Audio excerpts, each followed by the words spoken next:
Hello बच्चों, राधे राधे। कैसे हैं आप? उम्मीद करती हूँ आप अच्छे होंगे। बच्चों, आज मैं आपके लिए लेकर आई हूँ मोर की बांसुरी की कहानी। तो शुरू करते हैं। एक गांव के पास बहुत बड़ा और सुंदर बागीचा था। पास ही एक झरना भी था। गांव के बहुत कम लोग वहाँ आया जाया करते थे।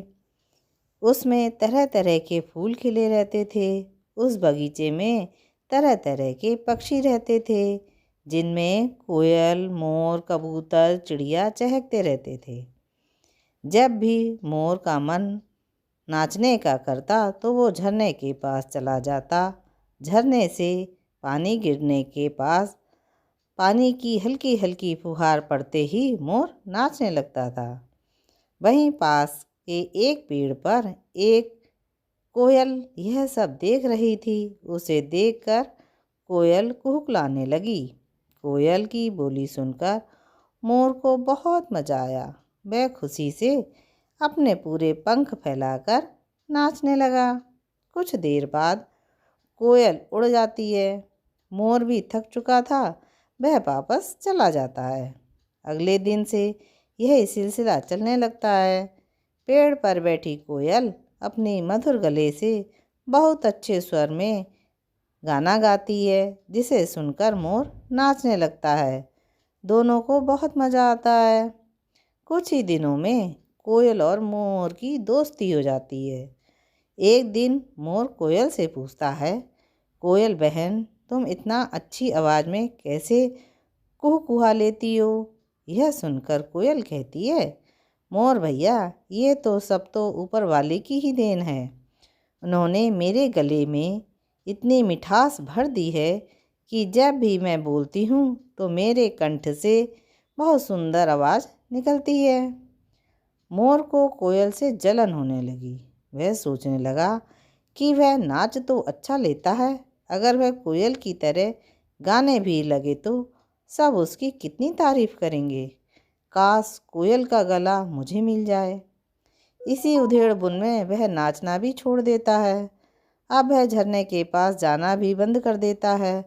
उधर कोयल भी हर दिन झरने के पास वाले पेड़ पर बैठकर कुहकुहाती रहती है, लेकिन मोर वहाँ नहीं आता। मोर का मन अब नाचने में नहीं लगता था। वह हर समय यही सोचता रहता कि कैसे कोयल की तरह गाना गाने लगूं। वह कई बार कोशिश भी करता, लेकिन उसके गले से आवाज़ नहीं निकलती। कुछ दिन बाद कोयल भी उस पेड़ पर आना बंद कर देती है। मोर भी जब कोयल को देखता तो वह उससे बात नहीं करता था। उसे कोयल से नफरत हो जाती है। एक दिन मोर एक पेड़ की डाल पर बैठा था। तभी उसे कोयल के जैसी बोली सुनाई देती है। वह ध्यान से देखता है कि गांव की गलियों में एक आदमी बांसुरी बजाता हुआ जा रहा है। मोर यह देखकर बहुत खुश होता है। वह सोचता है, अरे वाह, यह तो कोयल से भी अच्छी आवाज़ निकाल रहा है। क्यों ना मैं इससे एक बांसुरी ले लूं। वह डाल पर से उड़ते उड़ते बांसुरी वाले का पीछा करने लगता है। बांसुरी वाला एक पेड़ के नीचे आराम करने के लिए बैठ जाता है और अपनी बांसुरी का थैला वहीं पास में रख देता है। मोर चुपके से पेड़ के पीछे जाता है और उस थैले में से धीरे धीरे एक बांसुरी खींचने लगता है। बांसुरी वाला गहरी नींद में सो रहा था। मोर धीरे धीरे बांसुरी निकाल लेता है और बांसुरी को चोंच में दबाकर उड़कर एक पेड़ की डाल पर बैठ जाता है। मोर बहुत खुश था।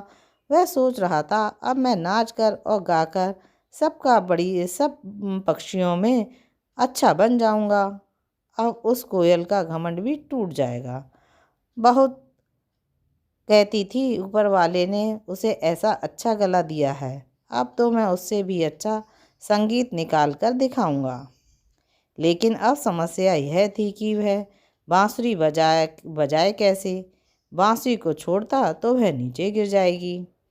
इसलिए वह बगीचे में नीचे आ जाता है।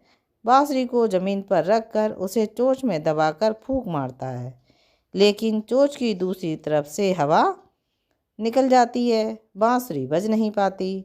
इससे मोर बहुत परेशान हो जाता है। फिर वह सोचता है कि अगर मेरी चोंच ना हो तो वह आराम से उस आदमी की तरह बांसुरी बजा लेगा। वह एक पत्थर के पास जाकर जोर से अपनी चोंच को उसमें मारता है, लेकिन चोंच नहीं टूटती। फिर वह एक पेड़ के तने में अपनी चोंच फंसाकर तोड़ देता है। चोंच टूटते ही उसे बहुत दर्द होता है। वह दर्द से चिल्लाने लगता है, लेकिन वहाँ कोई भी वहाँ नहीं आता। उसके बाद मोर बहुत रोता है। फिर भी वह किसी तरह से बांसुरी बजाने की कोशिश करता है, लेकिन बिना चोंच के बांसुरी पकड़ नहीं पाता। यह तो उसने पहले सोचा नहीं था।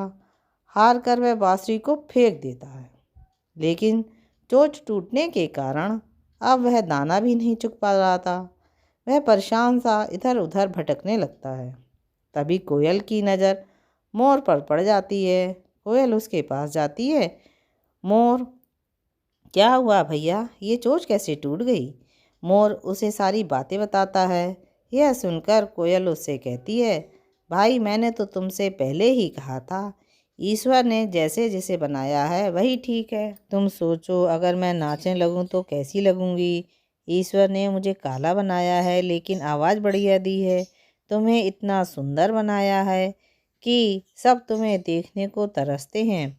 तुम्हारे जैसा रूप किसी पक्षी का नहीं है। मोर यह सुनकर रोने लगा। सही कह रही हो बहन, मैंने अपना नुकसान कर लिया। अब मैं दाना कैसे चुगूंगा? मैं तो मर जाऊंगा। कोयल बोली, भाई चिंता मत करो, जब तक मैं तुम्हारी चोंच पहले जैसी ठीक नहीं हो जाती है मैं तुम्हारे मुंह में दाना डाल दूंगी, लेकिन तुम्हें पहले की तरह नाचना पड़ेगा। यह सुनकर मोर बहुत खुश हुआ। दोनों पहले की तरह नाचने गाने लगे। बच्चों, इस कहानी से हमें शिक्षा मिलती है, दूसरों से होड़ ना करके जो ईश्वर ने दिया है उसमें संतोष करें। बच्चों, आपको मेरी कहानी अच्छी लगी तो जल्दी से मेरे चैनल को लाइक कीजिए, शेयर कीजिए, सब्सक्राइब कीजिए, जिससे मैं आपके लिए और नई अच्छी कहानियाँ लेकर आऊँ। फिर मिलेंगे। राधे राधे।